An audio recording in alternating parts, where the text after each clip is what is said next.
Magandang hapon mga ka-happy hour. Narito ang mga balita para sa MBC TV Network News Update, 5 PM edition.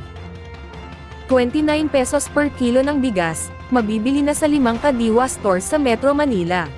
Ayon sa Presidential Communications Office, matatagpuan ang 29 pesos per kilo ng bigas sa ADC Building sa Department of Agriculture Central Office sa Quezon City, Bureau of Plant Industry sa Maynila, Lianyo Road sa Barangay 167 Caloocan City, Kadiwa Store sa AMDA Housing La Mesa Street sa Barangay Ugong Valenzuela City, at sa Philfide Compound Talondos Las Piñas City.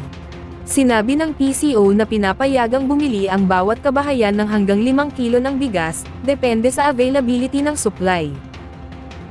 Samantala, COMELEC, tinangkang pasukin ng hackers ng 400,000 beses noong Abril. Ayon kay COMELEC Chairman George Garcia, noong Desyembre ay 3 milyong hacking attempts ang kanilang naitala.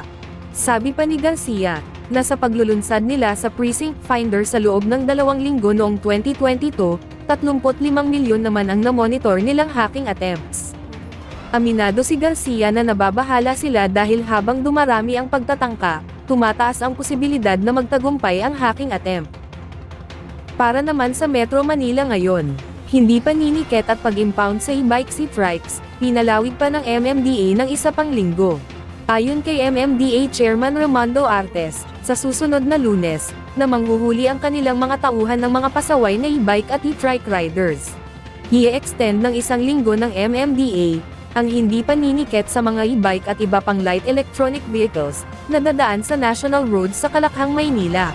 Ito'y kasunod ng pagtapos ng 1 buwang palugit ni Pangulong Bongbong Marcos sa mga nabanggit na road user, para maabot ng information dissemination ng MMDA hinggil sa pulisya.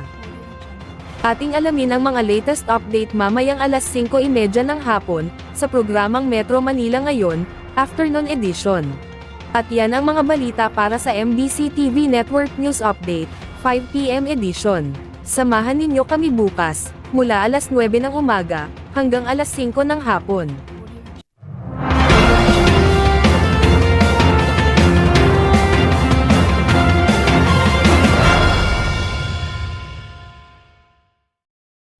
Mga ka-happy hour, kung gusto mong manood ang mga balita sa MBC TV Network News Update, mag-subscribe sa aming YouTube channel, at i-like ang aming Facebook page.